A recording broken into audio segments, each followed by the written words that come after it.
Hello everyone, welcome to my channel Victor's Knowledge, and I am back with another video on daily current affairs. So let's get started with 28 June 2021's important news. So first is India Smart City Award 2020.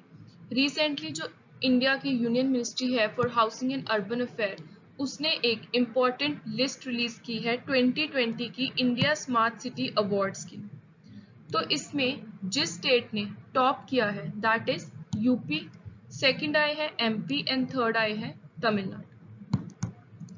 Overall development की category में इंदौर और सूरत ने jointly award जीता है। Smart city leadership का award Ahmedabad को मिला है। Chandigarh in the category of UTs union territories और Indore in the categories of state, इन दोनों को इनोवेटिव आइडिया अवार्ड मिला है। नेक्स्ट आता है अफ्रीकन स्वाइन फीवर। ये एक बहुत ही ज़्यादा कंटेजियस फैटल एनिमल डिसीज है और इससे क्या होता है कि बहुत ही ज़्यादा एक्यूट फॉर्म का स्वेयर फॉर्म का हेमरेजिक फीवर होता है, जिसके होने के बाद जो डेथ रेट है that is almost 100%। Mortality is close to 100%। So जो एनिमल्स जिनकी इन्फेक्टेड हैं, जैसे जो ये बेसिकली एक ऐसी डिसीज है जो इन्फेक्टेड डोमेस्टिक या फिर वाइल्ड पिग से होती है और इसका सिर्फ एक ही तरीका है इसको खत्म करने का कि एनिमल्स जो इन्फेक्टेड है उनकी पॉपुलेशन को खत्म किया जाए। बिकॉज एज सच अभी तक कोई भी अप्रूव वैक्सीन नहीं आई, इससे रिलेटेड कोई क्योर नहीं है। सो रिसेंटली ये क्यों न्यूज में आई, मिजोरम के 4 डिस्ट्रिक्ट्स को एपिसेंटर डिक्लेयर किया गया है अफ्रीकन स्वाइन फीवर का। इंडिया में ये इसका पहला केस मणिपुर में देखा गया था 2020 दिसंबर में, और वर्ल्ड लेवल की अगर हम बात करें तो इसका पहला केस डिटेक्ट हुआ था अफ्रीका में 1920s में। Next is dragon man. Recently China में कुछ रिसर्चर्स को एक ह्यूमन स्कल मिला है और वो मान रहे हैं कि जो ये स्कल है ये एक ऑल टुगेदर नई तरह की ह्यूमन स्पीसीज का स्कल है, जो हमारी अब करंटली जो हमारी ह्यूमन स्पीसीज की कैटेगरी चल रही है कि ये उससे बिल्कुल अलग है। और जो ये स्कल है वो कहाँ पर मिला है, हार्बिन सिटी में, जो कि नॉर्थ ईस्ट चाइना में सिचुएटेड है।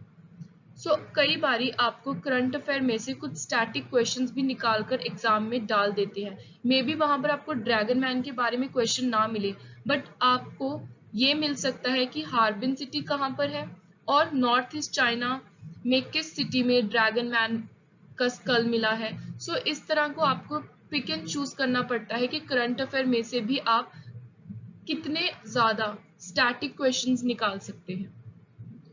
और एक और इम्पॉर्टेंट चीज है कि जो ये ड्रैगन मैन नाम का एक ह्यूमन स्कल मिला है, जो इसकी एज है वो एस्टिमेट की जा रही है कि 1,46,000 ईयर्स पुरानी हो सकती है। नेक्स्ट इज बंगाल मॉनिटर, जिसको हम कॉमन इंडियन मॉनिटर भी बोलते हैं। ये एक बहुत बड़ी लिजर्ड है और टेरेस्ट्रियल है। इसकी नेचर है कार्निवोरियस, बट इंटरेस्टिंगली ये नॉन पॉइजनस है। वाइल्ड लाइफ प्रोटेक्शन एक्ट में इसका प्रोटेक्शन स्टेटस है शेड्यूल 1, बट इसको रेगुलरली मारा जा रहा है इसके मीट के लिए, ब्लड, ऑयल के लिए। और जो international union for conservation of nature red list है, IUCN रेड लिस्ट, उसमें जो इसकी कैटेगरी है वो लीस्ट कंसर्न कैटेगरी है। मतलब इसके ऊपर बहुत कम ध्यान दिया जा रहा है when it comes to protection. So this is the most important question कि इसकी कैटेगरी कौन सी है। Next is Bankim Chandra Chattopadhyay. इनका 27 जून 1838 को बर्थडे था और ये एक बंगाली पोएट एंड राइटर थे।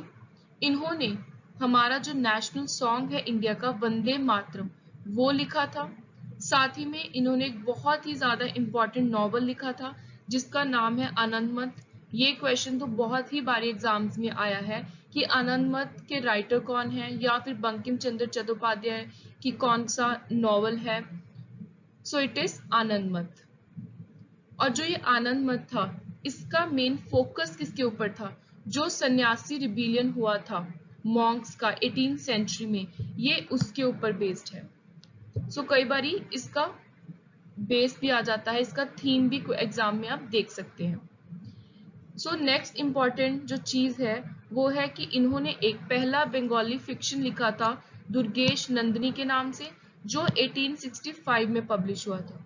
और इन्होंने बहुत सारे और इम्पॉर्टेंट फेमस नॉवेल्स भी लिखे थे। These are the names of the novels.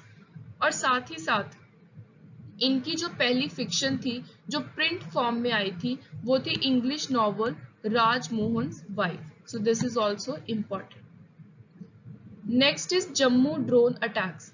Recently हमने न्यूज में देखा कि जम्मू एंड कश्मीर में ड्रोन्स यूज किए जा रहे हैं पहली बारी to drop explosive devices triggering blast inside the air force station technical area. जो जम्मू का एयरफोर्स स्टेशन का टेक्निकल एरिया है वहां पर पहली बारी ड्रोन्स के थ्रू एक्सप्लोसिव डिवाइसेस को छोड़ा जा रहा है। ड्रोन क्या है?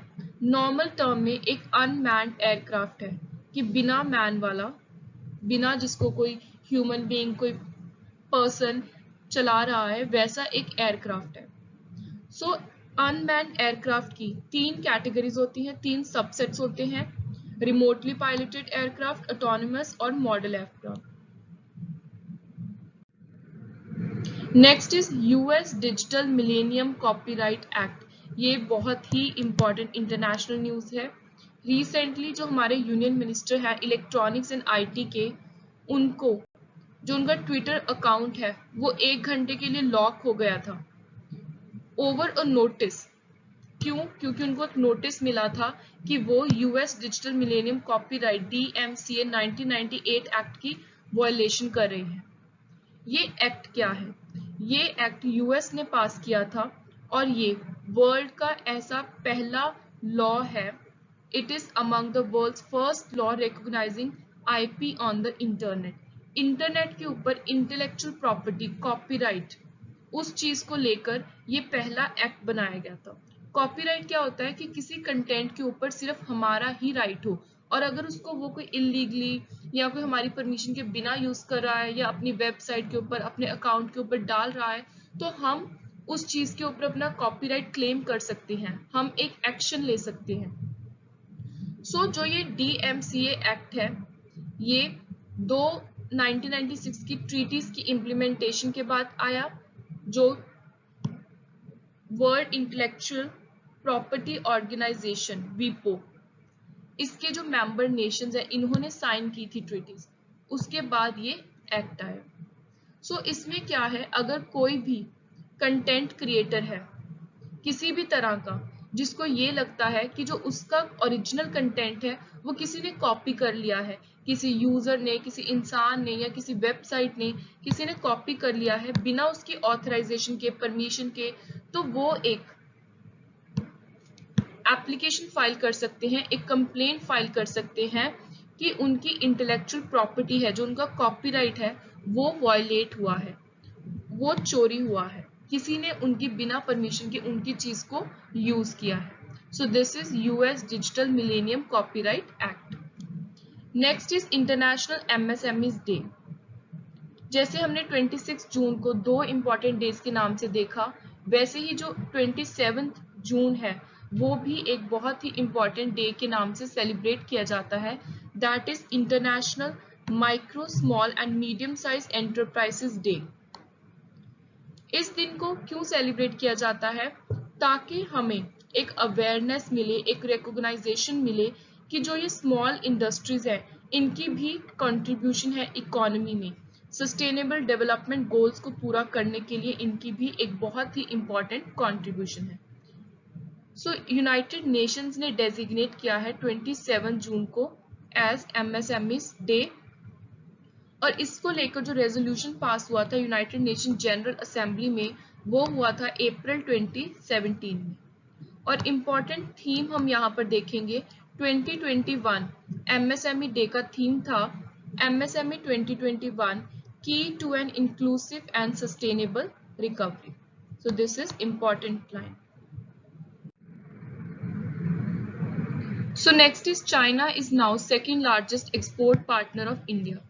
सो पहले हमारा एक्सपोर्ट पार्टनर कौन था? सेकंड नंबर पर UAE।